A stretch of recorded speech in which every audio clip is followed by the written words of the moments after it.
신약성경 사도행전 16장 35절부터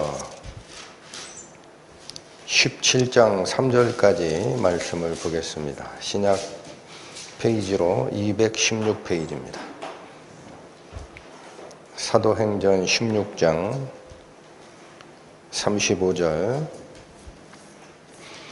날이 샘에 상관들이 아전을 보내어 이 사람들을 놓으라 하니 간수가 이 말대로 바울에게 고하되 상관들이 사람을 보내어 너희를 놓으라 하였으니 이제는 나가서 평안히 가라 하거늘 바울이 이르되 로마 사람인 우리를 죄도 정치 아니하고 공중 앞에서 때리고 옥에 가두었다가 이제는 가만히 우리를 내어 보내고자 하느냐?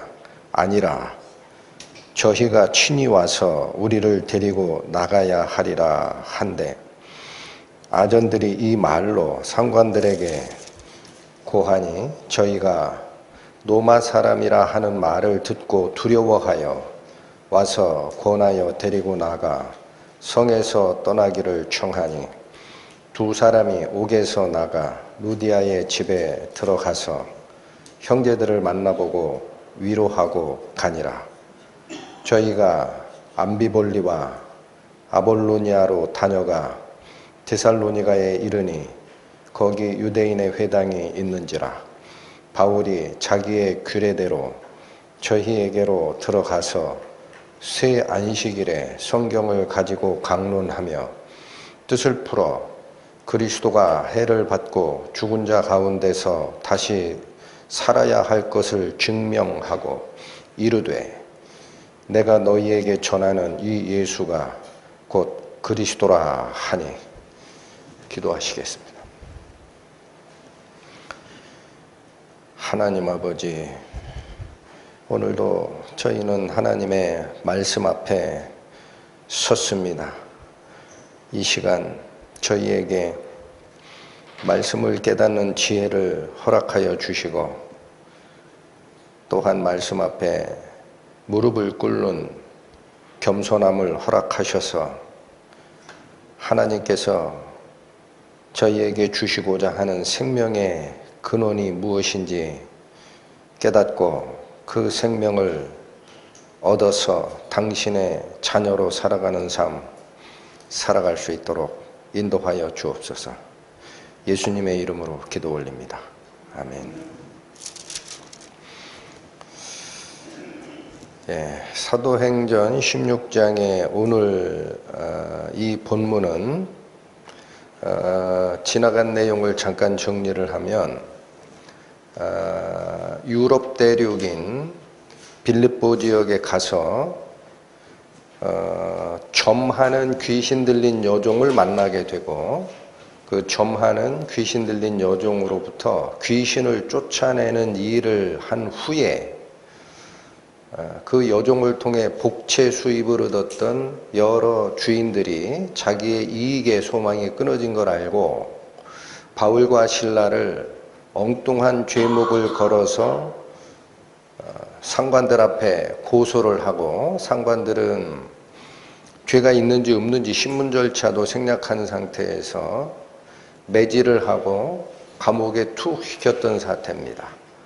그런데 그날 밤에 바울과 실라가 하나님을 찬양하고 기도하는 그 시간에 하나님께서는 초자연적인 지진의 역사를 그곳에 내림으로써 간수됐던 자가 하나님의 위대한 능력 앞에서 자기를 회개하고 온 집안이 구원을 얻게 되는 그 사건이 34절까지 있었던 사건입니다. 이어지는 내용이 35절입니다. 날이 샘에 상관들이 아전을 보내어 이 사람들을 놓으라 하니. 성경이 요약적으로 돼 있어서 그냥 지나치기가 쉬운데 가만히 생각을 해보면 전날 중죄인을 다루듯이 매질을 하고 옥에 든든히 가두어 지키라 라고 했던 집정관, 즉 치안판사들이 날이 새자마자 그들을 풀어주라 라고 명하는 것은 일반적인 상황이 아닙니다. 그렇죠. 다시 신문을 하든지 또는 일정 기간 구금을 시키는 것이 정상적인데 지금 이 상황은 날이 새자마자 그들을 풀어주라 라고 명을 하고 있습니다. 그래서 이러한 일반적 상황과는 맞지 않는 석방 명령을 내리는 이유가 뭘까 하고 믿음의 선진들이 연구한 것을 쫓아가 봤더니 여러분 배자사본이라는 신약 성경의 사본 종류 중에 하나가 있습니다. 근데 그 배자사본에는 어떤 내용이 기록되어 있느냐, 간밤의 지진 피해 상황을 파악하기 위해서 집정관들이 사람들을 광장에 집합시켰다라고 합니다. 그렇죠. 여러분 간밤에 있었던 지진은 적은 지진이 아닙니다. 어떻게 돼 있어요? 26절 이에 후련히 큰 지진이 나서 이렇게 되어 있습니다. 이 큰 지진이 난 상태에서 간밤의 피해 상황을 알고 싶어 시민들을 광장에 집합시키는 것은 당연한 절차지요. 그런데 그 집합된 사람들은 간밤에 이 일을 생각하고 두려워했다라는 기록이 나옵니다. 그러니까 아마도 이 지진이라는 초자연적인 현상을 보고 빌립보에 있는 이방인들이지만 신의 진노가 우리를 벌하는 상황이다라고 받아들였던 것 같습니다. 그러니까 치안판사들도 생각이 달라진 거죠. 가만히 생각하니까 지난밤에 매질을 해서 투옥시켰던 그 두 사람에 대해서는 정상적인 신문 절차도 없고 재판 절차도 없이 백성들의 소유에 그냥 편을 들어서 벌을 내리고 옥에 투옥시켰던 상황이거든요. 그러니까 치안판사들이 자기 반성의 기회를 가졌을 거고 이건 뭔가 아닌 것 같다. 가서 일단 석방을 시켜라 라고 일상적이지 않은 긴급 석방 명령을 준 것이 아니냐라는 것이 주석가들의 해석입니다. 36절 봅니다. 간수가 이 말대로 바울에게 고하되 상관들이 사람을 보내어 너희를 놓으라 하였으니 이제는 나가서 평안히 가라 하거늘. 이 간수는 지난밤에 하나님을 믿고 구원을 받은 사람이죠. 그러니까 자기에게 구원의 길을 알려준 바울과 실라가 석방된다라는 그 명령이 너무나 반가웠다라는 거예요. 그래서 이제는 평안히 가도 됩니다 라고 전했더니 37절입니다. 바울이 이르되 로마 사람인 우리를 죄도 정치 아니하고 공중 앞에서 때리고 옥에 가두었다가 이제는 가만히 우리를 내어 보내고자 하느냐? 여러분 여기 37절에 바울의 항변이 기록되어 있습니다. 항변의 이유를 정리를 하면 우리는 로마 사람이었다라는 겁니다. 그러면 점치는 귀신 들린 여종의 주인들은 바울과 실라를 무슨 죄목을 덮어 씌워서 치안판사 앞으로 끌고 가셨습니까? 이들은 유대인이다라고 했잖아요. 이들은 유대인으로서 사회 혼란죄를 저지르고 있습니다라고 죄목을 덮어 씌웠는데 바울이 첫 번째 항변을 한 것은 우리는 로마 사람이라는 거예요. 그들은 혈족적으로는 유대인이지만 정상적으로 로마 시민권을 가지고 있던 사람입니다. 바울과 실라는. 그러면 이 항변을 맨 앞에 제시한 이유는 뭐냐면 전에도 여러 차례 말씀을 드렸습니다만 이 빌립보라는 이 도성은 굉장히 특이한 도시라고 얘기를 했습니다. 그 로마 황제가 반역자 브루투스 일당과 대결을 통해서 그들을 정복한 후에 공적이 큰 그 고급 군인들에게 너희들에게 따로 줄 상은 없으니 이곳을 은퇴 도시로 만들어 줄 테니까 여기서 거하라. 그 대신에 너희가 노마시에서 거하는 것처럼 노마 시민으로 보장받을 세 가지 권리를 보장하마. 그래서 이게 로마의 직할 통치 도시였다라는 얘기가 16장 초반부에 나왔다라는 말씀을 드렸습니다. 그 로마 시민이면은 그 당시에 세 가지 권리 보호를 받았다라고 얘기를 합니다. 첫 번째 권리가 뭐냐면 로마 시민은 죄를 지었어도 공중 앞에서 매질을 당하는 수모는 줄 수 없다라는 법이 있어요. 이게 포르키우스 법이라고 BC 248년에 통과됐던 법입니다. 역사적으로 쫓아 들어가면 근거가 나옵니다. 그 로마인은 죄를 지었으면 다른 형벌을 주는 것은 몰라도 많은 사람이 보는 앞에서 매질을 해서 인격적 수모를 줄 수는 없다라는 법입니다. 근데 여기 나오는 말이 뭐죠? 37절 다시 보시면 로마 사람인 우리를 죄도 정치 않고, 이 말은 죄가 있는지 확인하는 절차도 없이 그런 뜻입니다. 공중 앞에서 때렸다라는 거죠. 그러니까 포르키우스 법이 금하고 있는 로마 시민의 죄를 지었을 망정 공중 앞에서 매질을 하는 수모는 줄 수 없다라는 법을 위반한 거 아닙니까? 라는 거예요. 이어지는 말이 옥에 가두었다가, 자, 이거는 로마 시민이 보장받는 두 번째 권리가 뭐라고 말씀을 드렸습니까? 로마 시민은 범죄한 사실의 확인이 없이는 체포나 구금되지 않을 권리가 있다라는 일반적 권리를 위배한 겁니다. 죄도 정치 아니하고 옥에 가두었다. 그렇죠? 이게 두 개를 어겼다라는 거예요. 치안 판사들에게. 그러면서 이어지는 말씀이 가만히 우리를 내어 보내고자 하느냐. 바울의 이 항변에는 치안 판사들에게 우리가 로마 시민인데 로마 시민이 보장받아야 되는 권리가 있음에도 불구하고 너희가 불법적으로 우리를 모욕을 주고 형벌을 주었다. 그리고 이제는 가만히 우리를 내어보내고자 하느냐? 이 말에는 너희 잘못을 이제 은근슬쩍 덮고 넘어가려고 하느냐라는 항변입니다. 그 세 번째 로마 시민의 권리가 뭐라고 말씀을 드렸습니까? 특정 지역에서 지역 판사들이 내린 결정이 로마 법에 맞지가 않으면 황제에게 항소할 권리가 주어지는 겁니다. 그러니까 이 말은 뭐예요? 항소하겠다라는 뜻이에요. 내용 자체가 간단하지만 빌립보성, 로마의 직할 통치 도시로서 세웠던 그 빌립보성의 로마 시민권자들이 가장 많이 보호받아야 되는 세 가지 권리가 다 걸린 겁니다. 자, 이 말에 38절 보시죠. 아전들이, 잠깐만요. 37절. 가만히 우리를 내어 보내고자 하느냐? 아니라. 바울이 요구한 게 있습니다.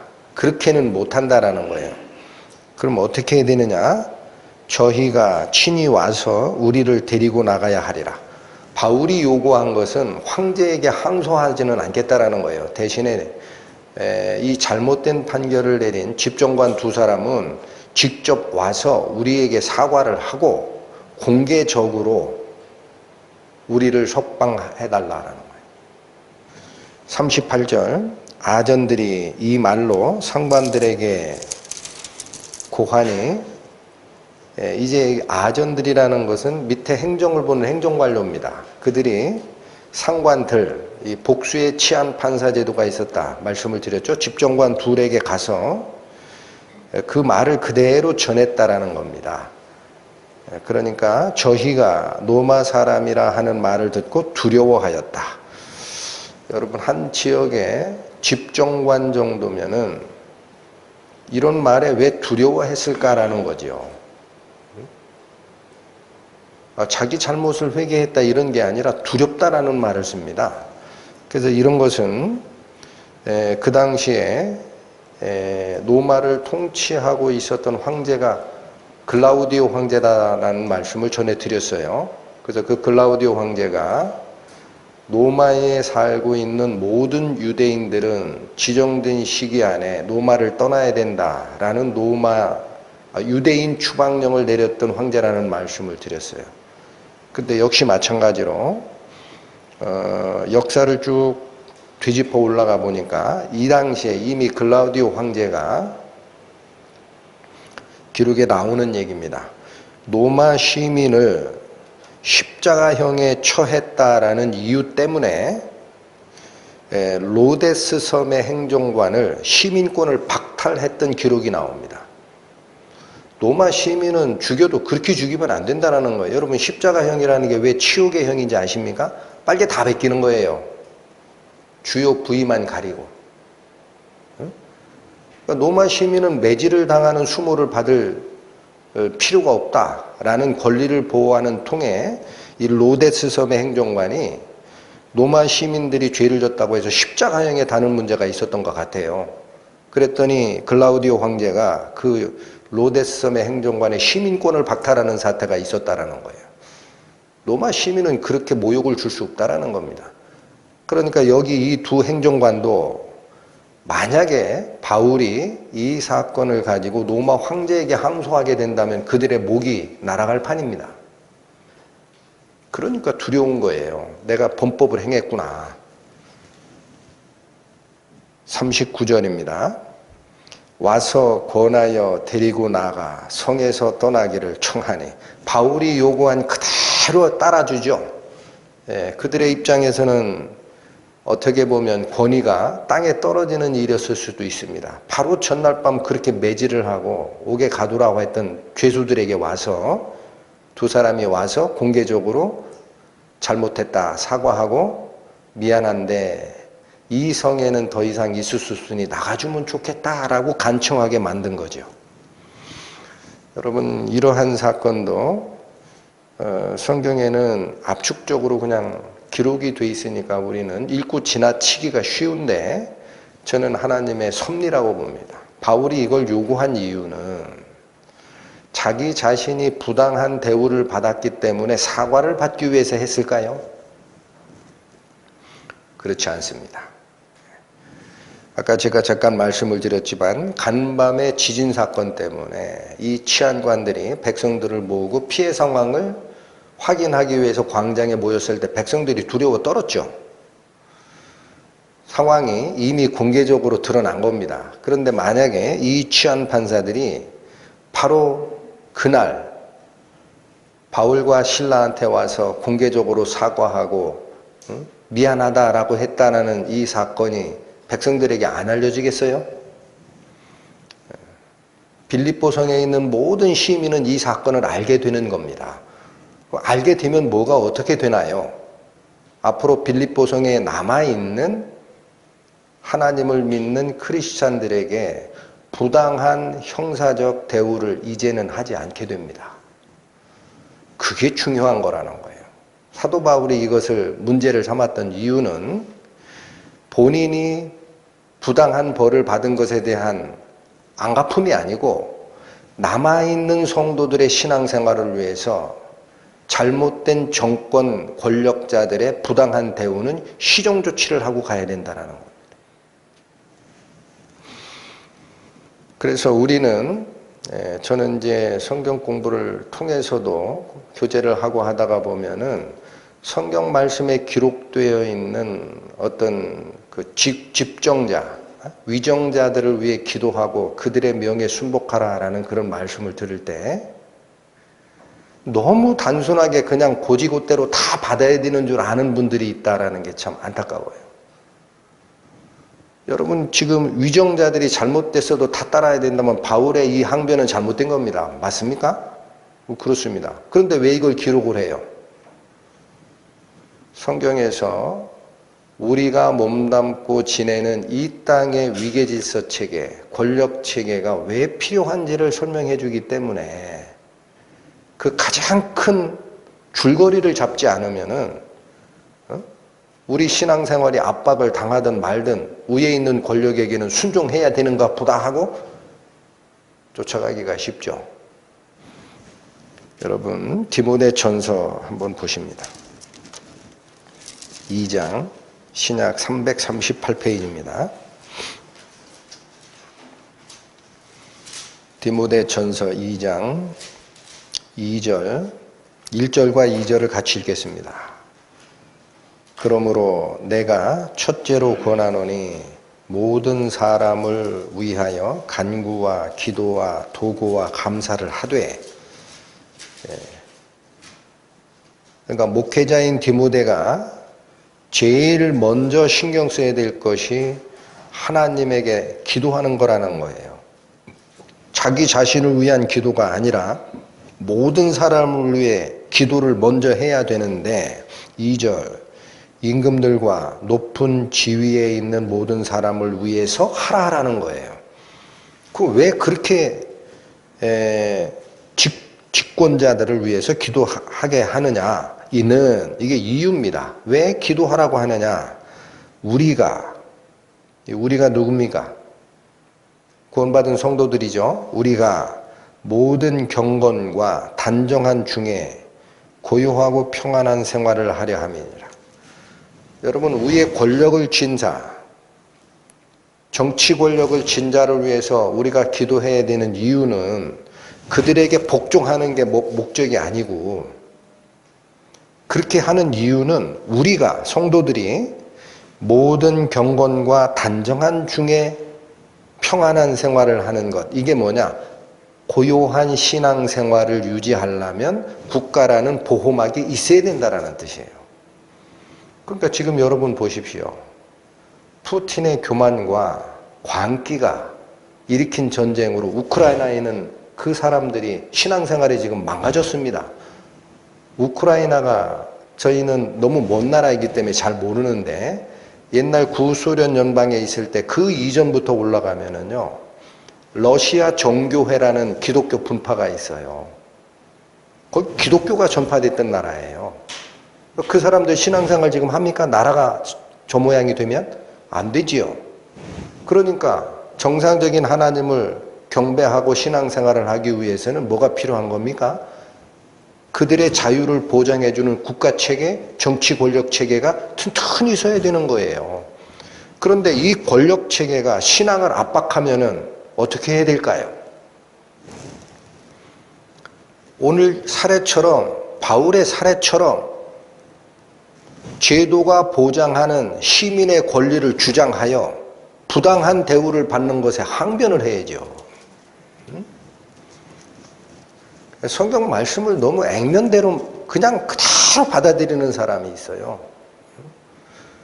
그래서 전에도 저희 한번 사례가 있었습니다만, 부당한 어떤 부분이 있을 때 우리 대한민국 같은 경우는 자유민주주의 국가입니다. 시민 한 사람 한 사람이 국가에 대해서 이의를 제기할 수 있어요. 투표권이 있고 어떤 법이 위반이 될 때 사전에 이 법은 틀렸습니다라고 항변할 수 있는 권리들이 있어요. 예를 들어 차별금지법이 신앙의 자유를 왜곡하고 있다 그러면은 이 법안은 입법 예고 기간에 이건 하나님의 뜻에 맞지 않으니 우리는 반대합니다라고 반대 청원을 하는 게 뭐예요? 정상적인 거라고요. 그런데 그런 청원을 하는 행위를 놓고 성경에 기록되어 있는 위의 권세에게 굴복하라는 것을 어기고 있다라고 단순히 생각하는 그 사고방식이 잘못된 거죠. 자, 오늘 본문으로 다시 돌아오십니다. 바로 이러한 조치를 사도 바울이 하고 이제 떠납니다. 그들 둘은 이곳에 남아있어서는 더 이상은 복음을 전할 수 없는 상태가 되어버렸어요. 16장 40절과 17장 1절로 살펴봅니다. 40절, 두 사람이 옥에서 나가 루디아의 집에 들어가서 형제들을 만나보고 위로하고 가니라. 17장 1절, 저희가 암비볼리와 아볼로니아로 다녀가 데살로니가에 이르니 거기 유대인의 회당이 있는지라. 이렇게 연결이 됩니다. 여러분, 현재 우리가 가지고 있는 성경의 장절은 원래 없었던 겁니다. 근데 그런 상태에서 성경 말씀을 상고하고 하려면 어디 위치를 찾으시오라고 하기가 어렵죠. 그래서 이 장절이 그 이후 세대, 한참 후 세대에서 장절이 구분이 됐는데 16장 40절과 17장의 1절은 연결된 얘기예요. 무슨 연결된 얘기냐면 치안 판사들이 와서 공개적인 사과를 하고 이 성에서는 떠나주십시오 라는 부탁을 했을 때 바울과 실라는 그 두 사람 본인은 더 이상 그 성에서는 복음 전함이 효과적이지 않다라는 판단을 하고 그대로 쫓아갑니다. 그게 40절입니다. 두 사람이 옥에서 나가서 이젠 석방이 된 겁니다.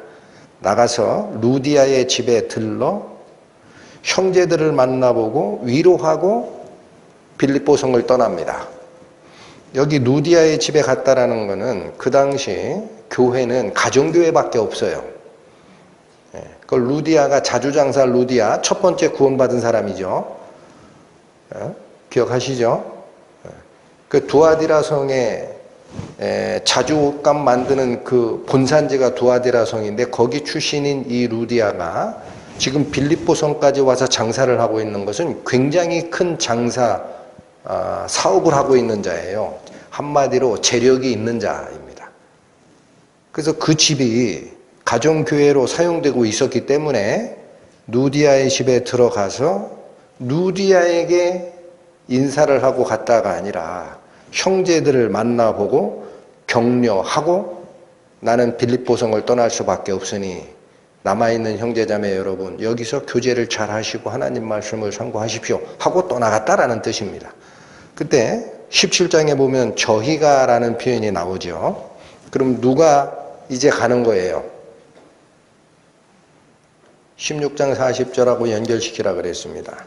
감옥에서 나간 그들이 가는 겁니다. 그러면 여기 이 성경에서는 압축적으로 기록돼 있어서 찾아내기가 쉽지 않은데 누가는 같이 따라갔을까요? 안 따라갔을까요? 여러분 빌립보성까지 간 사람은 성경에 기록된 사람은 4사람입니다. 사도 바울, 같이 복음을 전하기로 선택된 실라, 또 중간에 차출된 선교 보조자 디모데, 그 다음 드로아 지역에서 같이 합류하는 누가 4사람이죠. 누가가 포함되어 있다면 저희가 갔다라고 얘기를 하면 안 됩니다. 뭐라고 해야 돼요? 우리가 갔다 그래야지. 여러분 잠깐 한번 보실까요? 16장 누가가 어디서 포함되느냐? 16장 10절입니다. 이 드로아 환상이라고 하죠. 그 환상을 보고 난 다음 16장 10절 바울이 이 환상을 본 후에 우리가 곧 마케도냐로 떠나기를 힘쓰니 여기 우리라고 나오죠.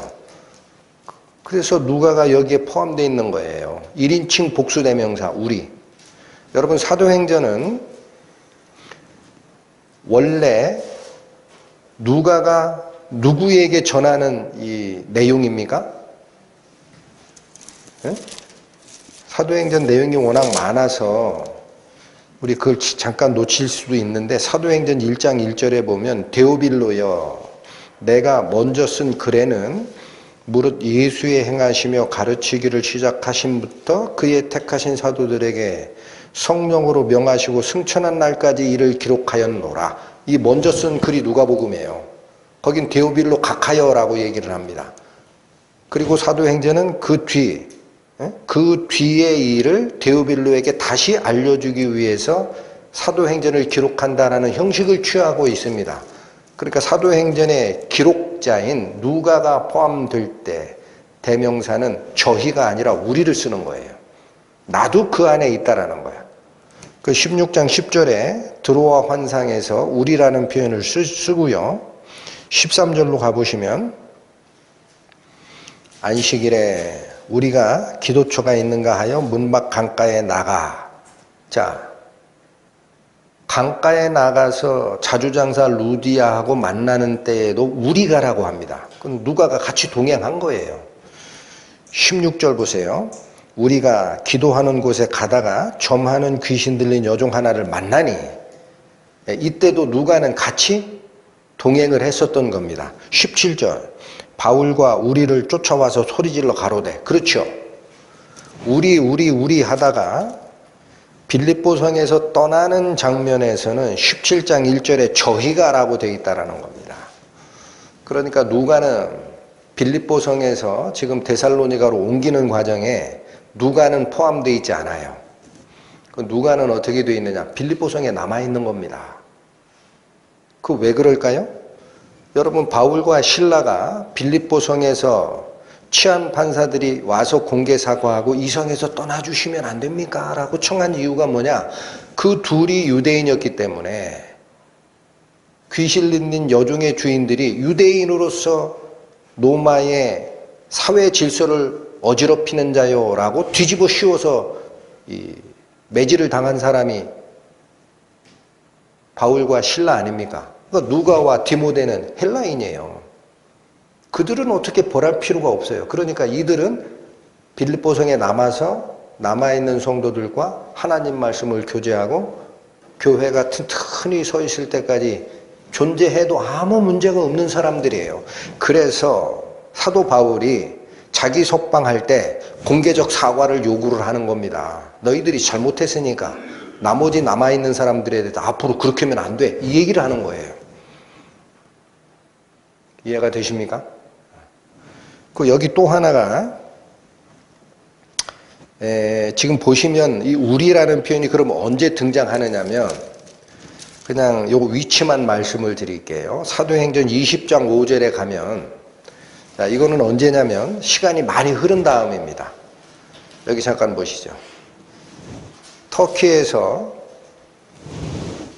유럽 대륙인 그리스의 빌립보에 가서 처음 교회가 형성이 되고 이 바울과 실라가 데살로니가에 가가지고 전도를 하고 베레아 지역을 통과하고 다시 아테네 지역에 갔다가 고린도 지역에서 1년 반 정도 사역을 한 다음에 에베소로 지나서 2차 전도행이 끝납니다. 그리고 곧바로 사역 보고를 하고 곧바로 사도 바울은 3차 전도행을 위해 에베소에 옵니다. 여기서는 2년 반 이상 사역을 했다라고 되어 있어요. 그리고 나서 이 유럽 대륙에 있는 각 교회들로부터 예루살렘 교회가 어려우니까 헌금을 걷어서 전달합시다 해가지고 이 헌금을 다 걷어옵니다. 걷어서 마지막에 빌립보 지역에서 드로아로 배 타고 넘어가는 때가 있어요. 그때가 20장 5절인데 거기 보면 이 수행원들이 먼저 드로아에 가서 우리를 기다리더라라는 표현이 있어요. 거기서 우리라는 말이 다시 등장합니다. 그러니까 누가는 2차 전도여행에 빌립보 교회가 쓴 다음에 바울이 전도를 다 끝내고 다시 에베소로 와서 3차 전도여행을 시작하고 헌금을 받아서 예루살렘으로 넘어갈 때까지 빌립보에 있었던 거예요. 중간에 있는 다른 얘기가 없는 걸 그대로 반영을 하면 그 기간이 대략 7년입니다. 그러니까 빌립보 교회는 누가가 거기 목회자로 서 있는 거예요. 그래서 나중에 빌립보서나 이런 걸 보면은 빌립보 교회만큼은 그리스 지역 유럽 대륙의 선교에 여기가 전초기지고 빌립보 교회만큼은 분란이 없고 빌립보 교회만큼은 데살로니가 전도나 나중에 저 아가야 지방이라고 합니다. 고린도 지방에 전도를 할 때 선교 자금을 대주는 여기가 파송지 역할을 합니다. 누가가 그렇게 튼튼히 키워놓은 거예요. 성경에는 말씀이 없지만. 이 일을 해야 되니까 사도 바울은 치안 판사들에게 공개 사과를 요구하고 가는 겁니다. 앞으로 그런 짓 하지 마라. 정상적인 하나님의 말씀 종교 생활은 로마에서도 막는 게 아니다. 그렇죠. 로마는 다신교 국가예요. 종교 때문에 핍박하는 나라가 아니다라는 거예요. 그렇게 해놓고 저희가 떠나갔다라고 하고, 여러분 참고로 요 사도행전 17장 1절에 저희가라는 이 말을, 그래서 공동번역 성경에는 바울과 실라가라고 합니다. 딱 두 사람만 갔다라는 거예요. 그러면 디모데도 남았나? 남았답니다. 디모데마저도 지금은 같이 안 떠나요. 그런데 디모데가 어디서 나오나 잠깐 보시면, 여러분 데살로니가 지역에서 전도를 끝내고 유대인들이 시장 불량배를 동원해서 핍박하는 문제가 있어서 베레아 지방으로 옮겨가는 게 10절입니다. 10절을 가보시죠. 밤에 형제들이 곧 바울과 실라를 베레아로 보내니, 자, 데살로니가 지역에서 탈출시켜서 베레아로 보내는 사람 명단에 디모데 있어요? 없어요? 없어요. 누구와 누구만? 바울과 실라만. 확인하셨습니까? 그 얘기는 데살로니가 지역에서 전도를 할 때까지도 디모데는 여기에 주력으로 합류되어 있지 않은 거예요. 그런데 다시 베레아 지방까지 데살로니가에 있는 유대인들이 불량배를 동원해서 쫓아가는 상황이 벌어집니다. 그러니까 베레아에서 야반도주를 시키죠. 형제들이 밤에 몰래 바울을 탈출시켜서 저 아테네로 보내는 사건이 있습니다. 그게 기록된 것이 14절인데 여기 잠깐 보시죠. 형제들이 곧 바울을 내어 보내어 바다까지 가게 하되, 여긴 딱 바울만 보내는 거예요. 베레아에서 그렇게 하되 실라와 디모데는 아직 거기 유하더라. 그러니까 디모데의 이름이 어디에 남아요? 베레아 지방에 남아요. 그러니까 이 주석을 연구하고 이게 하는 믿음의 선진들은 뭐라고 하느냐면, 디모데와 누가가 빌립보에 같이 남아 있었는데, 누가는 계속적인 목회자 사역을 담당을 했고, 디모데는 바로 이 첫 번째 교회인 빌립보 교회에서 같이 협력을 하다가 선교자감을 가지고 데살로니가로 왔다 갔다 하는 보조자 역할을 했다라는 거예요. 그런 정보가 어디 나옵니까? 빌립보서를 보시죠. 나중에 바울이 빌립보 교회에게 쓴 편지입니다. 빌립보서 1장 1절 보시면,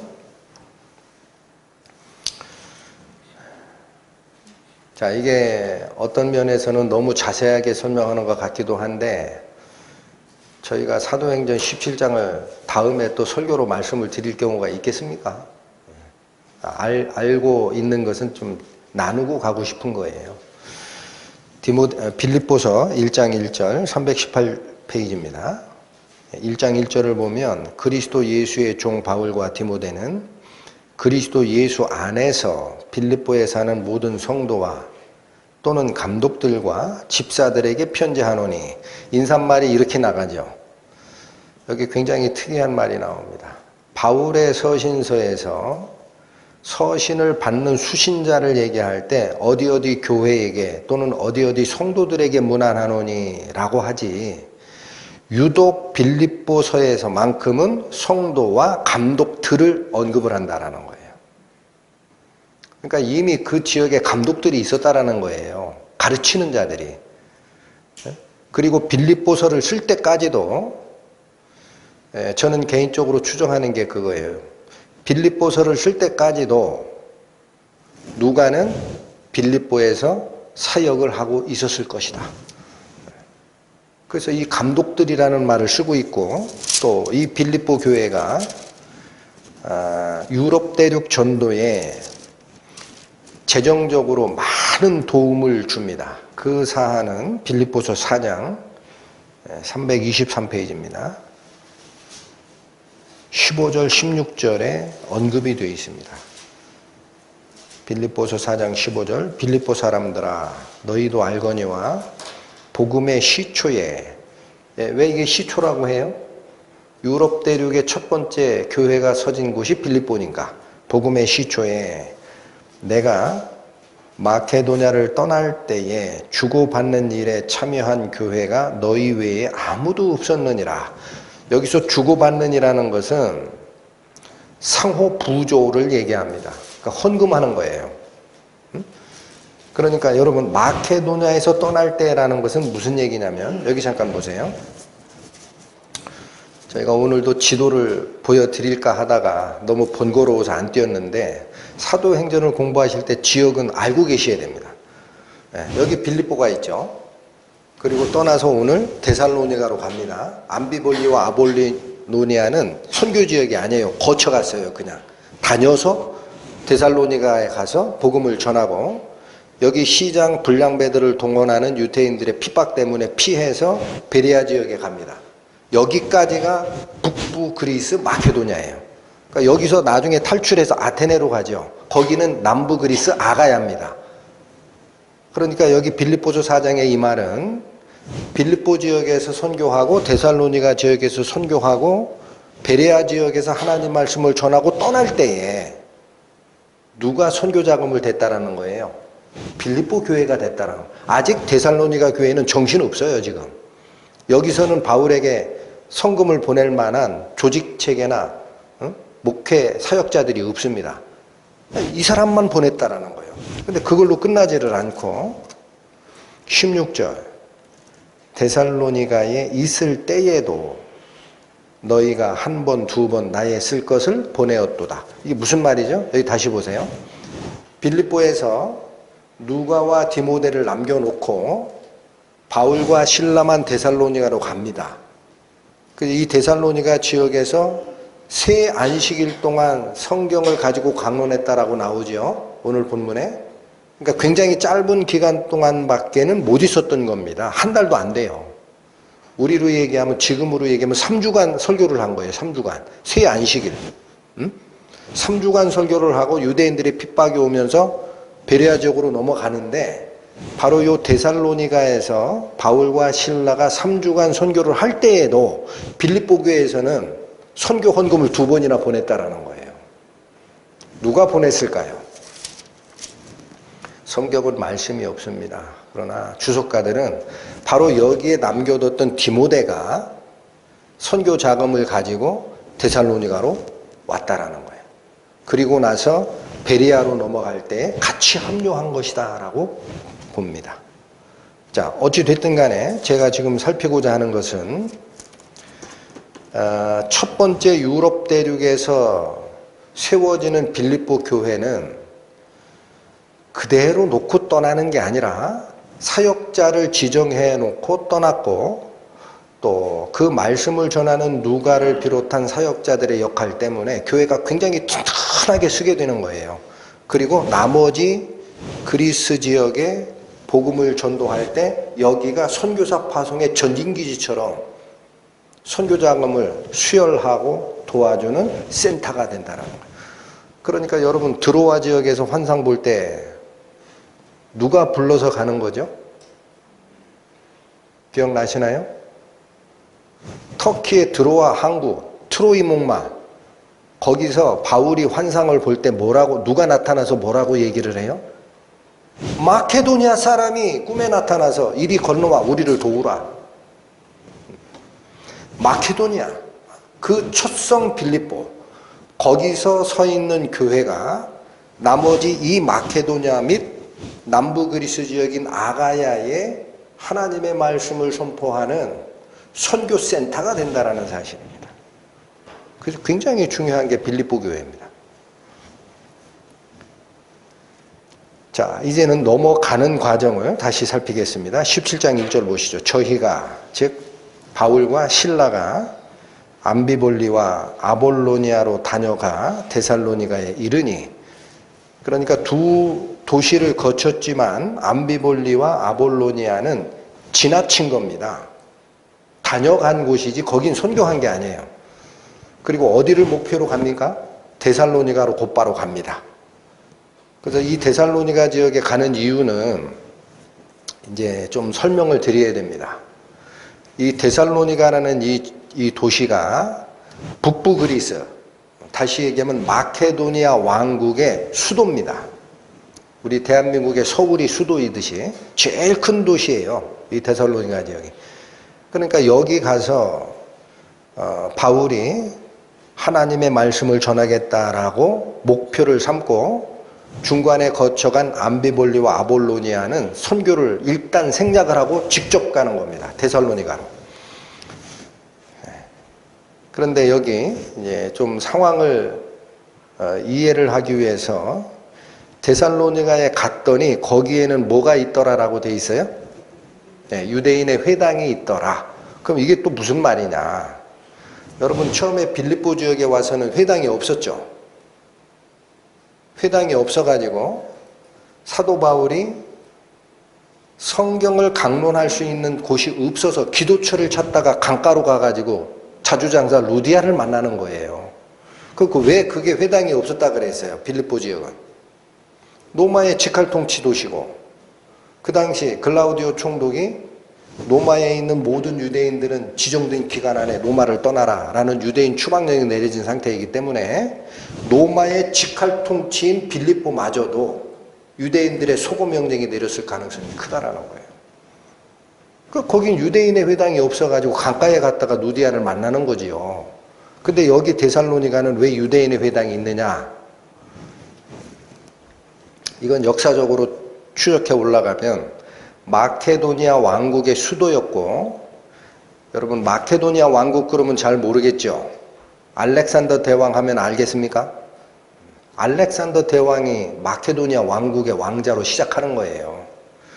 그러니까 이 헬라 제국, 알렉산더 대왕이 구축해 놓은 헬라 제국의 중심 도시이기 때문에 나중에 로마가 헬라를 지배하는 상태에 와 있는 겁니다, 지금. 그렇더라도 특권적 지위를 누렸다라는 겁니다, 역사학자들이. 그래서 로마가 얘기하는 그런 유대인 추방령이나 이런 직접적인 통치를 받지 않고도 데살로니가라는 지역은 운영이 됐던 일종의 자율적 도시에 가까웠다. 반발만 하지 않으면 돼요, 로마에게. 그러니까 유대인들이 와서 거주하는 것도 자연스러웠고 유대인 거주자가 많기 때문에 유대인의 회당도 있었다라는 거죠. 그래서 상황이 달라집니다. 빌립보는 유대인의 회당이 없지만 데살로니가는 유대인의 회당이 존재해요. 그러면 사도 바울은 어떤 전도 방식을 씁니까? 어떤 전도 방식을 씁니까? 2절 보세요. 바울이 자기의 규례대로, 여러분 이게 바울이 했던 관습이라는 거예요. 자기의 규례. 그러니까 바울은 어디 가서 전도를 할 때 유대인의 회당이 있으면은요 무조건 회당에 먼저 들어갑니다. 그거 왜 그렇게 합니까? 여러분 왜 그렇게 한다 그랬어요? 유대인의 회당은 이미 구약 성경을 가지고 강론하는 곳이기 때문에 구약에 하나님께서 예언해 놓은 말씀들을 이미 밑바탕에 깔고 있는 사람들이에요. 그러니까 거기 가서 바로 구약에 예언되어 있는 메시아가 예수요라고 얘기하기가 너무나 편한 거예요. 너무나 직접적으로 설명할 수 있고. 아시겠죠? 그래서 유대인의 회당이 있느냐 없느냐가 바울의 선교에서는 중요한 건데, 자, 그 말씀을 드리기 전에 하나 더 알고 가야 될 게 있습니다. 요 마케도니아 왕국의 수도격인 데살로니가는 아까 제가 뭐라고 말씀드렸느냐, 알렉산더 대왕의 기반이 됐던 왕국이다 그래요. 그 헬라 문화의 중심지다라는 말씀을 드렸습니다. 지금은 로마가 지배하고 있지만, 그럼 여러분 생각하십시오. 헬라라는 말이 그 당시에 쓰이는 말이고 지금으로 바꾸면 그리스예요. 그리스와 로마가 연결되는 무슨 사상이 있습니다. 뭘까요? 그리스 로마 신화. 맞죠? 그리스 로마 신화. 제우스 신, 아폴로 신 하는. 제가 이 말씀을 왜 드리냐면 바로 그 헬라 문화의 중심 도시인 이 데살로니가라는 이 지역은 해안에 있어요. 인천처럼. 아주 쉽게 이해하면 됩니다. 인천처럼 해안 지역에 있어요. 근데 그 도시가 바라보고 있는 방향은 뭐냐면 데살로니가가 여기 있다면 이렇게 에게해라는 바다가 이렇게 굽어지거든요. 이 바다를 비스듬히 건너 이쪽 편에 보면은 직선거리로 약 80km 전방에 올림포스 산이 있습니다. 그리스에서 제일 높은 산 2900m짜리 올림포스 산이 데살로니가 지역에서 바다를 건너서 80km 전방을 보면은 올림포스 산이 보여요. 워낙 높은 산이기 때문에 1년에 3분의 2는 만년설로 깔려 있습니다. 정상이. 근데 여러분 그 올림포스 산이 누가 사는 산이라고 믿고 있습니까?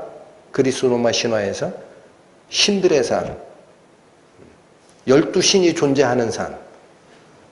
자, 이걸 제가 말씀드리는 이유는 데살로니가 지역은요, 도시 자체가 올림포스 산을 보고 사는 사람들이고 알렉산더 대왕의 헬라 문화를 생각하고 사는 사람들이에요. 그러면 그 사람들의 머릿속에 이방신에 대한 생각, 사람의 문명에 대한 생각, 그리스 철학에 대한 생각으로 꽉 차 있는 도시라는 겁니다. 거기에 바울이 들어가서 어떻게 전도를 할까라는 거예요. 특히나 지금 17장 1절에 암비볼리와 아볼로니아를 거쳐서 데살로니가로 갔다라는 루트, 행로가 제시가 되어 있는데 실제 아볼로니아에서 데살로니가로 가기 바로 전에 이 언덕을 넘어간다라고 얘기를 합니다. 언덕. 그 해안 도시니까 데살로니가는 낮은 지대예요.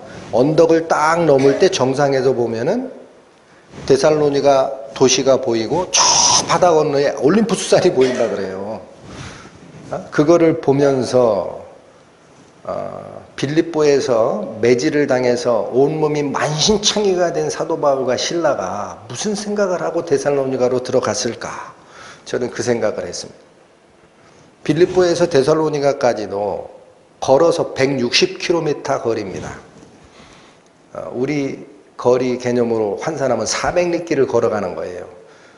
그 매질을 당한 몸으로 피범벅이 된 몸을 이끌고 그렇게 핍박을 받고 가는데 언덕길에서 딱 데살로니가 지역을 보니까 저 앞에 올림포스 산이 보이면은 사도 바울의 마음이 어땠을까?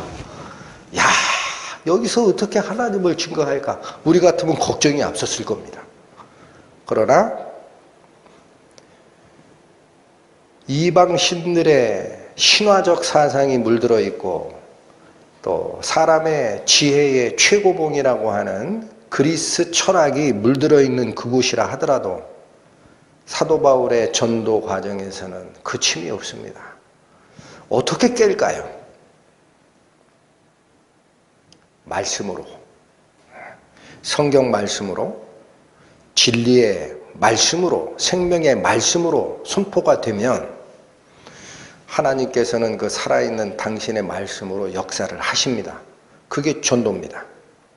2절 다시 보시죠. 바울이 자기의 규례대로 저희에게로 들어가서 새 안식일에 성경을 가지고 강론하며 3절 뜻을 풀어 그리스도가 해를 받고 죽은 자 가운데서 다시 살아야 할 것을 증명했다라고 합니다. 여러분, 오늘날을 살고 있는 우리들도 하나님을 모르는 사람들에게 어떻게 하면 전도를 할까? 이게 참 고민이 많습니다. 그래서 많은 사람들은 내가 전도의 경험이 없는데 어떻게 전도를 하나요? 방언의 은사를 받은 것도 아니고 병치유의 은사, 경험이 있었던 것도 아닌데 이런 생각을 하는 분들이 계시죠. 여러분, 전도는 그렇게 하는 게 아닙니다. 여기 사도 바울이 자기 신적 경험을 얘기한 적이 있습니까? 데살로니가에 도착해서 한 게 뭡니까? 성경을 강론하고 그 뜻을 풀어서 전하는 거예요. 내 경험,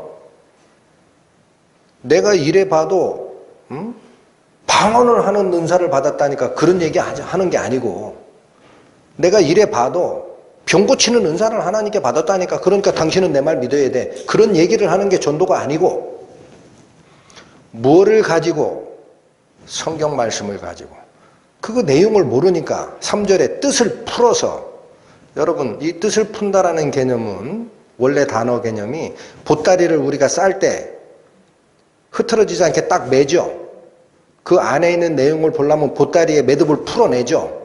그런 단어가 쓰이는 거예요. 헬라어에. 성경 자체는 분명히 인쇄된 활자로 누구나 읽게 되어 있지만 그 속에 뜻이 감춰져 있다는 거예요.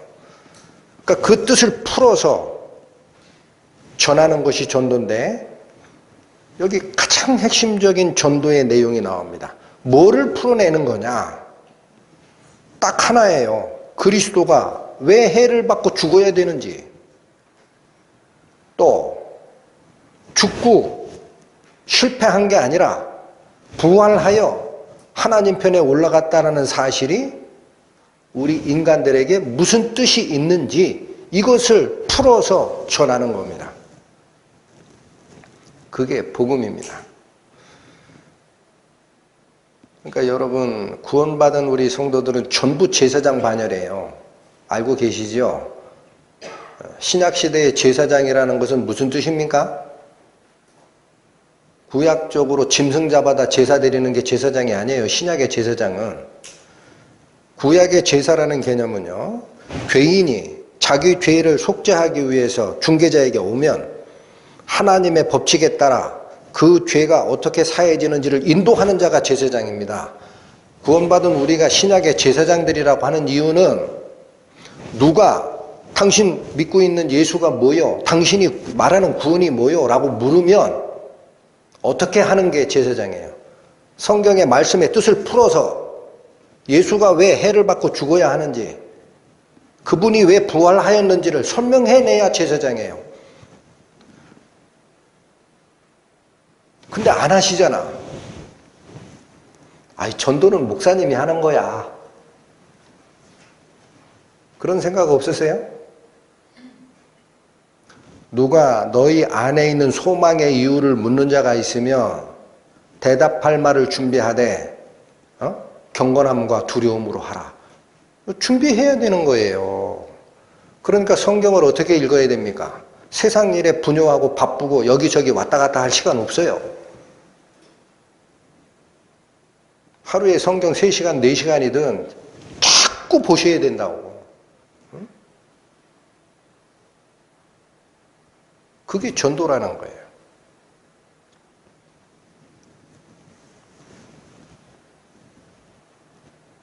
성경 말씀을 읽다 보면은 이게 바로 복음인데, 하나님의 복된 소식인데, 저는 여러분에게 한번 묻고 싶은 게 있어요. 여러분, 성경 말고 다른 어떤 기록이든 다른 어떤 전에 듣는 말이든 간에 신이 사람을 대신하여 죽었다라는 얘기가 있는 종교가 있습니까? 어디 그런 종교가 있습니까? 있으면 가져오십시오.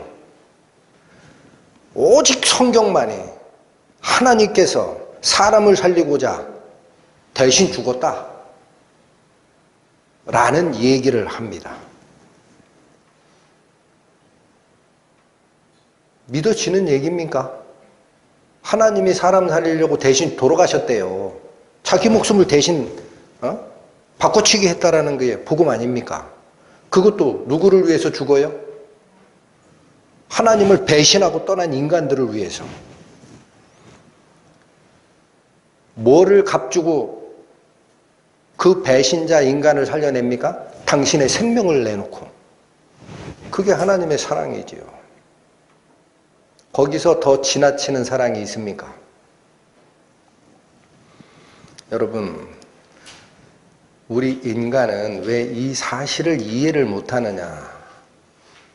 하나님의 무한한 사랑을 모르기 때문에 이해가 안 되는 거예요. 왜? 인간은 이미 이기적입니다. 나를 위해서 살게 돼 있어요. 타락한 이후부터. 그런데 어떻게 하나님께서 당신을 배반하고 떠난 배반자 인간을 살리려고 자기 목숨을 내놓는 게 이해가 될까요? 이해가 안 되지요. 안 되는 게 정상이지요. 여러분, 하나님께서 이렇게 하시는 이유가 뭔지 생각해 보셨습니까? 왜 하나님께서 그렇게 하시는지 상상이 안 되고 이해가 안 되는데 하나님이 그 일을 하시잖아요. 왜 하시는지 생각해 보셨습니까? 저는 곰곰이 이 말씀을 상고하다가 딱 하나가 있다라는 거예요. 우리가 이해하는 방식이 딱 하나가 있다. 하나님은 우리의 아버지시기 때문에 그렇습니다.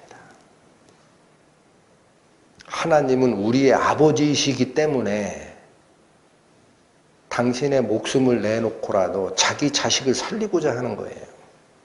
여러분 생각을 하십시오. 유괴범이 있어요. 아버지의 뜻을 잘 모르는 어린 아들이 유괴범이 와서 사탕발림으로 꿰습니다. 야, 아저씨 따라가자. 어? 아저씨가 지금 먹고 있는 이 초콜릿 있잖아. 평생 먹을 거 줄게. 어? 아버지는 맨날 잔소리하지. 원래 니네 아버지 거짓말쟁이야. 어? 이상한 사람 오면 따라가지 말라고 그랬지. 그 아버지 거짓말쟁이야. 내 말을 믿어. 가자 하고 유괴한 거예요. 그게 인간이 타락하는 본질입니다. 어떤 사탕발림으로 우리를 꿰습니까? 사탄이. 야, 하나님이 이 선악을 알게 하는 나무 실과 먹지 말라고 하더냐? 그 거짓말이야. 안 죽어. 하나님은 먹으면 그날 죽는다. 사탄은 절대 안 죽는다. 네 아버지 거짓말쟁이야. 나 따라가지 말라고 한 거 거짓말이야. 왜 그렇게 한 줄 아냐? 이게 사탕이에요. 이 사탕발림이 뭐예요? 내가 이 실과를 먹으면 내 눈이 밝아서 하나님처럼 돼. 응? 이 바보 멍충아. 왜 하나님 밑에서 종노릇하냐? 어? 내가 신이 되는 방법이 있다니까? 얼마나 유혹적이었을까요? 어린아이 입에 살살 녹는 초콜릿 평생 주겠다라는 거에 10,000배 이상 유혹적이었을 것 같아요. 그러니까 하나님 말씀으로 돌아가지라고. 아니야. 아저씨 이상한 사람이야. 우리 아빠가 얘기했어. 당신 같은 사람 꼭 나올 테니까 조심하라고. 이렇게 얘기를 안 하고, 우리 아버지가 얘기한 거랑 정반대인데? 그러면 진짜 이 아저씨가 얘기하는 이 초콜릿 맛이 있나 한번 먹어볼까? 어이구 맛있네. 그게 뭐예요? 눈을 들어 실과를 보니 사탄 말이 맞거든. 먹음직도 하고 보암직도 하고 지혜롭게 할 만큼 탐스럽기도 한 나무인지라. 아이쿠 내 눈에 보니까 이 아저씨 말이 맞구나. 따먹고 자기와 함께한 남편에게도 주며 그도 먹은지라. 그게 사탄이 사탕발림으로 하나님의 자녀들을 유괴해간 거 아닙니까? 그러면 아버지인 하나님의 입장에서 아버지의 뜻을 모르고 경고를 했음에도 불구하고 엉뚱한 남자 쫓아간, 유괴범 쫓아간 그 아들 지금 어떻게 사나 봤더니 무슨 일 하고 있어요? 무슨 일 하긴 무슨 일이에요? 이 유괴범이 시키는 죄 짓고 있지. 죄 짓잖아요. 유괴해 가면 뭐 해요? 엉뚱한 거 시키잖아. 죄 짓는 것이고 마약도 팔고 껌도 팔고 뭐 팔어 이놈의 시키 하잖아. 지금 그렇게 살잖아. 인간이. 사탄의 속성에 따라서 이기적으로 죄 짓고 응? 살잖아요. 전쟁 벌이고 내가 잘 되기 위해서 남을 누르고. 하나님이 보시기에 얼마나 마음이 안타까워요. 내 아들이 사탕발림의 속에서 유괴범에게 가고 난 후에 유괴범의 지시에 따라서 죄만 짓고 살고 있구나. 그냥 놔둬야 되겠습니까? 아버지가.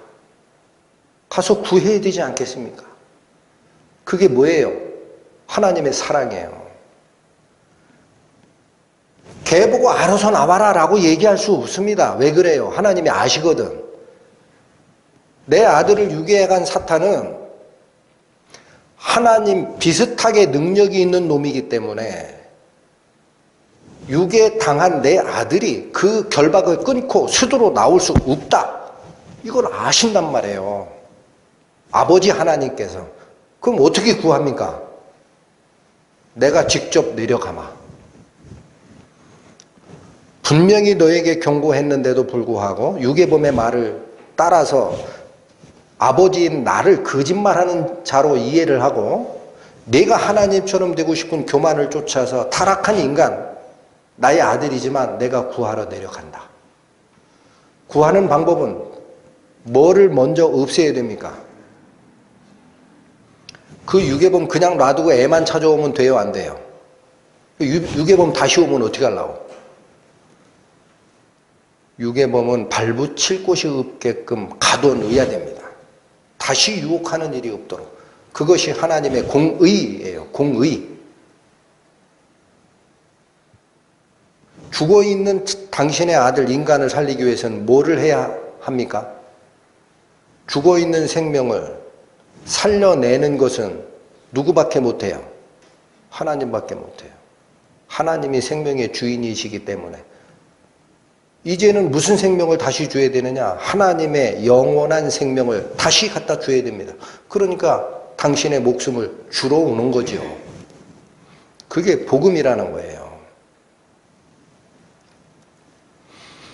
여러분, 디모데전서 1장 신약 337페이지 15절 말씀. 밉보다 모든 사람이 받을 만한 이 말이여. 여러분, 밉보다라는 말은 무슨 뜻이에요? 믿음으로 꽉 차 있다라는 겁니다.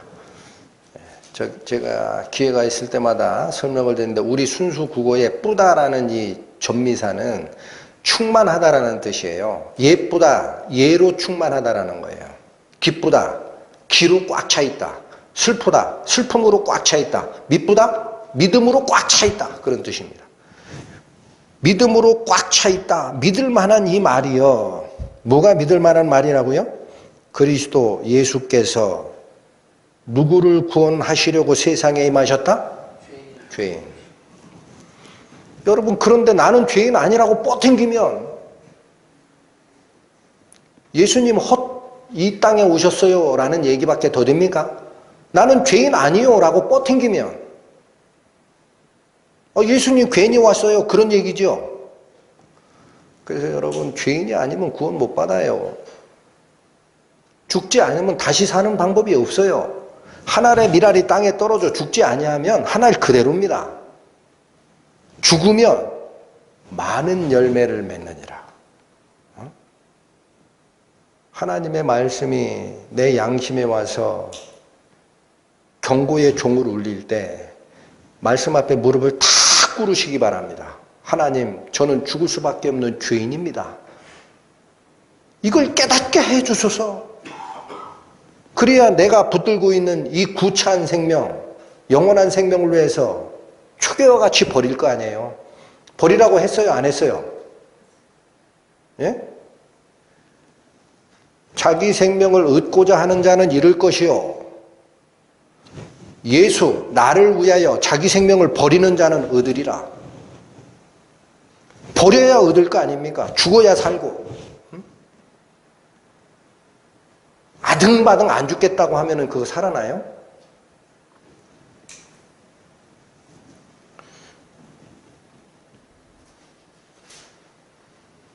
여러분, 구원이라는 거는 하나님 말씀 앞에 마음을 낮추고 가만히 생각해 보시면 너무나 간단한 거예요. 죄 속에 빠진 우리 인간이 스스로 사탄을 이기고 거기서 탈출하는 방법이 없어요.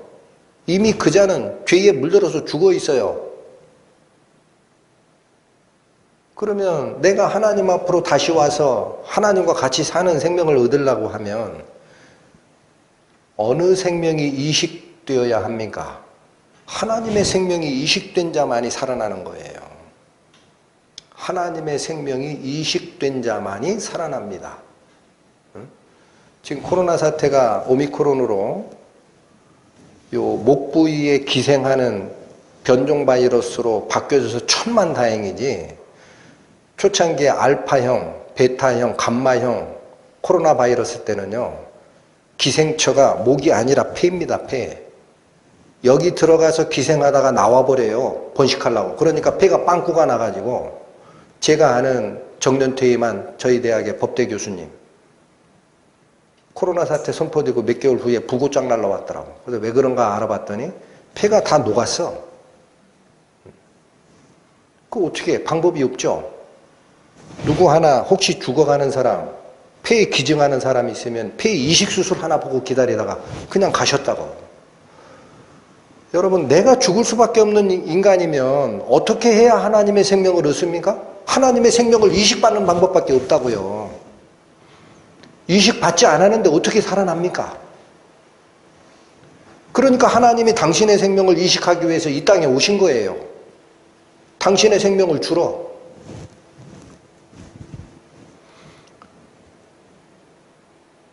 구원은 그 하나님의 생명이 내 속에 이식된 것을 구원이라고 하는 겁니다.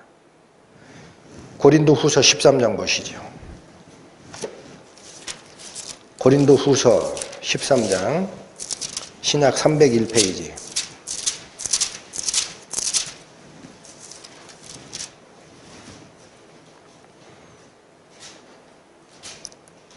(301페이지) 고린도후서 13장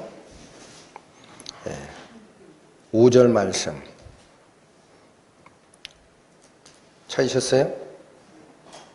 중요한 구절이니까 본인의 눈으로 직접 확인하십시오. 고린도후서 13장 5절 너희가 믿음에 있는가 너희 자신을 시험하고 너희 자신을 확증하라. 잠깐 끊습니다. 교회에 나가면은요, 목사님들이 성경에 근거가 없는 말로 성도들을 유혹하는 경우가 많습니다. 유능하다는 목사님한테 가서 영접 기도문 읽어주고 안수하면 구원받았다라고 얘기해요. 성경에 어디 그런 말이 있습니까? 그게 믿은 겁니까? 여기 이 말씀이 추상과 같이 우리를 경고하고 있다라는 거죠. 고린도후서 13장 5절 너희가 믿음에 있는가 너희 자신을 시험도 하고 너희 자신을 확증해야 한다. 목사 말 믿지 말고 영접 기도문 읽었다고 구원받았다. 그 거짓말에 속지 말고 내 스스로 믿음 안에 있는가 확증해라.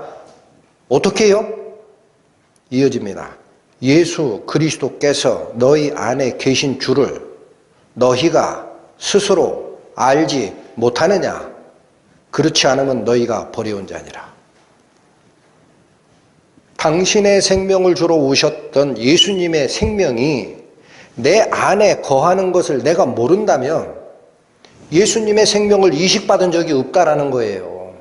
그렇죠. 얼마나 쉬워요. 예수님의 생명을 이식받은 적이 없다. 그럼 믿음이 있는 거 아니야, 그거. 내 스스로 알지 못하면 다 속고 있는 거야. 예수님 생명, 예수께서 내 안에 계시다라는 게 무슨 뜻입니까? 예수님은 2000년 전에 돌아가셨는데 어떻게 내 속에 계세요? 요한일서 3장 신약성경 391페이지 페이지로 찾는 게 빠릅니다. 신약성경 391페이지 요한일서 3장 24절 그의 계명들을 지키는 자는 주 안에 거하고 주는 저 안에 거하시나니 이 상호내주라고 하는 거예요. 상호내주. 내가 예수 안에 거하고 예수가 나 안에 거하면은 둘이 하나가 된 겁니다. 그의 계명들을 지키는 자는 주 안에 거하고 주는 저 안에 거하시나니 뒷부분 잘 읽으십시오. 우리에게 주신 무엇으로 말미암아? 성령으로 말미암아 그가 우리 안에 거하시는 줄을 우리가 아느니라. 구원받은 자가 믿음 안에 있는가 확증하라. 예수 그리스도께서 너희 안에 계신 줄 너희가 스스로 알지 못하느냐? 어떻게 압니까? 우리에게 주신 성령으로 말미암아 예수께서 내 안에 있는지 없는지 알게 된다라는 거예요. 그게 예수님의 생명을 이식받은 자고 니고데모에게 예수님께서 그렇게 강조했던 대로 내가 2번 나지 아니하면 하나님 나라를 볼 수도 없다. 육으로 난 것은 육이고 성령으로 나는 영이 있어. 내 영이 죽어있는 상태임을 알고 하나님의 성령이 와서 네 영을 살려주는 이 역사가 없었으면 다시 얘기합니다. born again, 다시 남이 없었으면 전부 가짜야. 근데 요즘에 복음이라는 것이 얼마나 교묘하게 위장돼 있고 속여 있는지, 요즘에 교회 가면 그런 얘기 많아요. 그냥 믿으라고. 예수님 믿는 게 구원이야. 마음으로 영접하면 된다고 돼 있어. 믿으라니까? 그러니까 영접기도문, 유명하신 목사님 앞에 가서 영접기도문 읽고 목사가 안수하면 자기가 구원받았다라고 생각하는 거죠. 그러니까 평생 동안 이 무책임한 말에 속아서 교회를 다녀도 무엇을 믿어야 되는지를 모르고 다니는 것이고, 나의 무엇이 죽어 있는지도 모르고, 그걸 어떻게 살려내야 되는지도 모르고 종교 생활을 하다가 육신의 생명 끝나면 지옥 가는 겁니다. 복음을 왜곡하지 마십시오. 이미 성경 말씀에서 수많은 경고를 목회자들에게 줬습니다. 호세아서 구약 성경 가십니다. 4장 페이지로 1259페이지입니다. 페이지로 찾으십시오. 구약 성경입니다.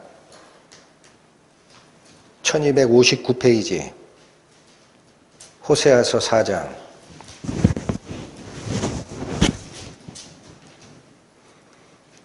6절에서 9절 말씀 보십니다.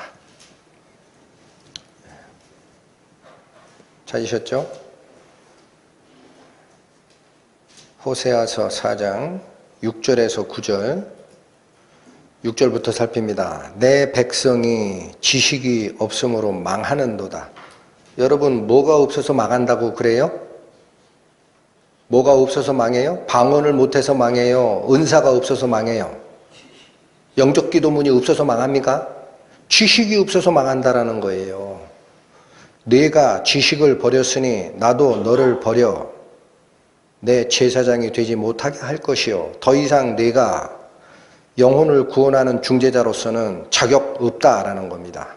내가 네 하나님의 율법을 잊었으니 나도 네 자녀들을 잊어버리리라. 저희는 번성할수록 내게 범죄하니 내가 저희의 영화를 변하여 욕이 되게 하리라.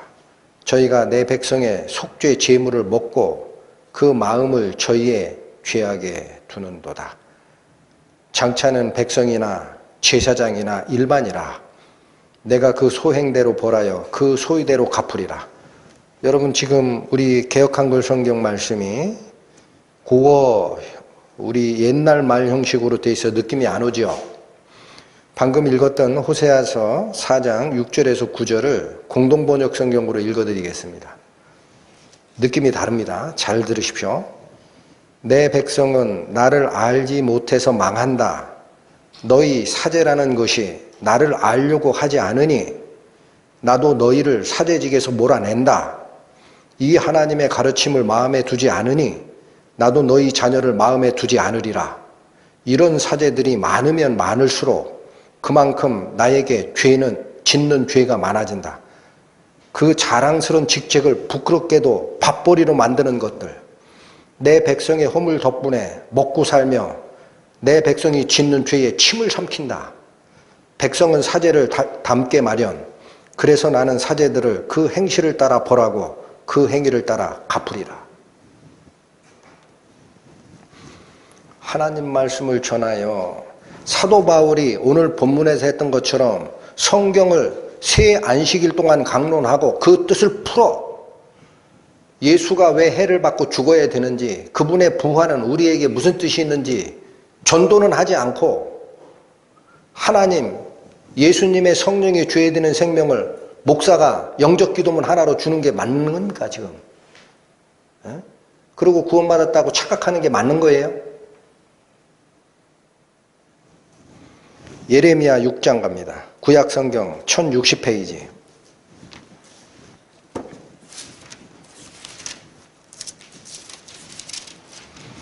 예레미야 6장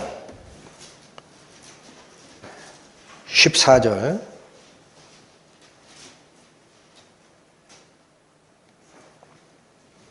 15절 두 절을 읽겠습니다.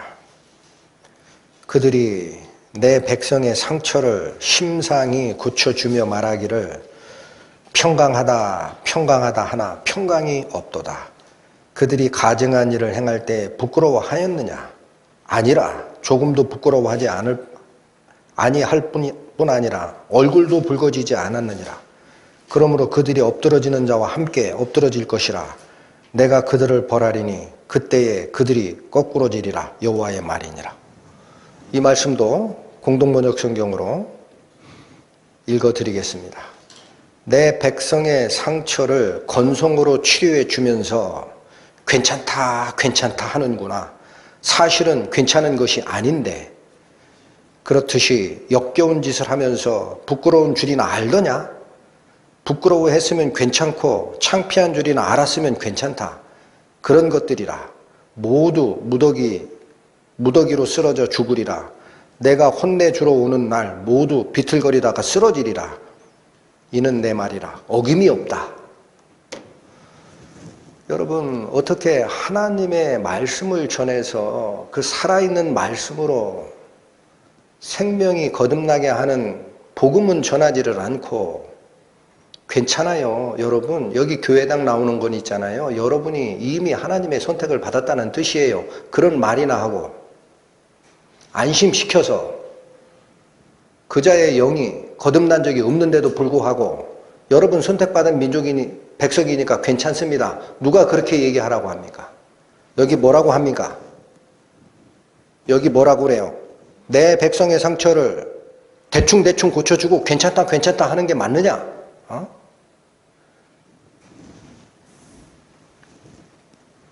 여러분, 죽을 병이 걸린 사람에게 의사를 찾아갔어요. 그 죽을 병을 걸린 사람이. 그런데 의사가 진통제 놔주고 환자분 아까 아프더니 지금 안 아프죠? 나았어요. 집에 가세요. 하면은 그 사기꾼입니다. 마찬가지입니다. 영혼이 죽어 있는 것을 알리고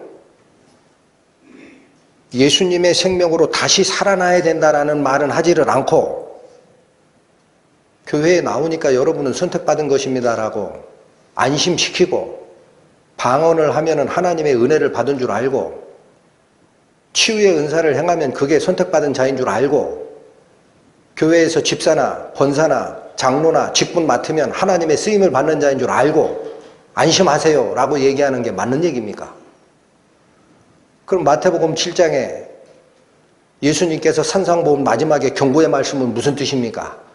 나더러 주여 주여 하는 자마다 다 천국에 들어갈 것이 아니라 그날에 많은 자들이 내 이름으로 말하기를 주여 내가 주의 이름으로 선지 노릇했습니다. 내가 주의 이름으로 귀신을 쫓아냈습니다. 내가 주의 이름으로 많은 권능을 행치 않았나이까 하리니. 예수님이 답변이 어떻게 나갑니까? 내가 그때 밝히 저에게 말하되 내가 너를 알지 못하니 불법을 행하는 자들아 나에서 떠나라 하리라.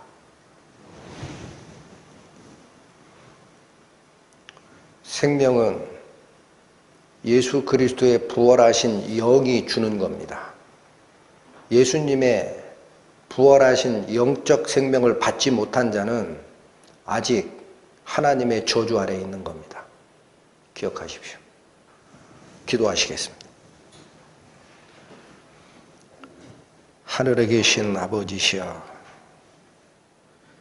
저희의 무지함을 깨우쳐 주시고 저희의 교만을 꺾으셔서 당신의 말씀에 마음을 열고 귀 기울이는 자 되게 하시고 저희가 붙들고 있는 썩어 빠진 동아줄 초계와 같이 버리고 예수 그리스도를 나의 생명으로 받아들이는 회개의 역사 이루어지게 저희 영혼을 도와주소서. 예수님의 이름으로 기도 올립니다. 아멘.